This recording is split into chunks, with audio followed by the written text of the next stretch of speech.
WEMIX contract owner keys compromised. 625 million in tokens minted.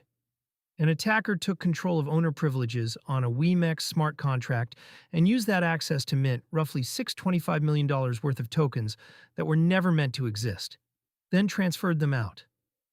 The incident was flagged early on July 27, 2026 by Wu Blockchain, which reported that contract owner privileges had been compromised and that the illegally minted tokens had already moved. This was not a break in the cryptography or a flaw in the token's arithmetic. The attacker held the keys that the contract trusts to authorize a mint. Once those privileges were in the wrong hands, the contract did exactly what it was told. It created new supply on command.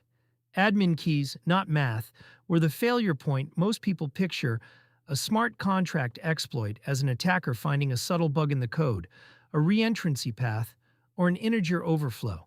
The WEMIX case is simpler and, in a way, harder to defend against. The mint function worked as designed.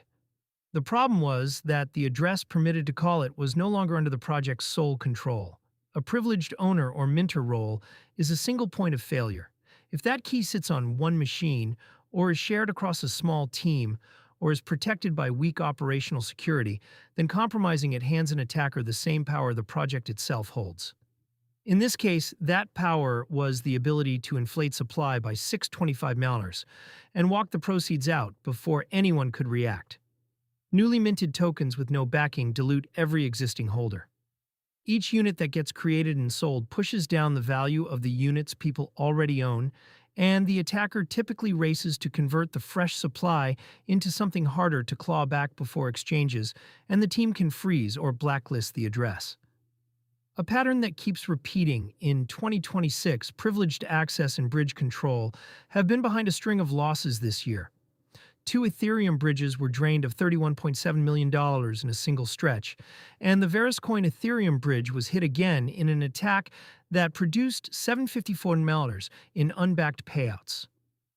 The common thread across many of these is not clever math. It is control. Whoever holds the keys or the admin role can move or create value, and attackers have learned to go straight for that layer. Mint authority is the most dangerous version of this. A bridge exploit is bounded by what is locked inside the bridge. An open mint is bounded only by how fast the market can absorb the new supply and how quickly the team can respond. WEMIX's team will need to publish the compromised address, confirm whether the minter role has been revoked or rotated, and account for the tokens that already left. Custody lessons for token holders. For anyone holding a token, the WEMIX incident is a reminder that the risk does not end at your wallet's security. Even a perfectly self-custodied balance loses value if the contract behind the token can be inflated by whoever controls its admin keys. Counterparty risk here is the project's key management, not an exchange's solvency. That distinction matters when choosing where value sits. Holding a large balance inside a token whose supply depends on a privileged key is a bet on that project's operational security.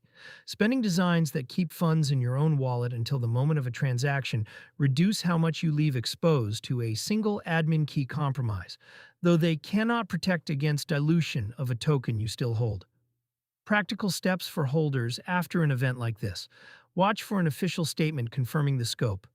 Check whether centralized exchanges have paused deposits for the token, and treat any sudden supply increase as a signal to reassess rather than to average down. If the minter role has not been demonstrably secured, the same attack can run again.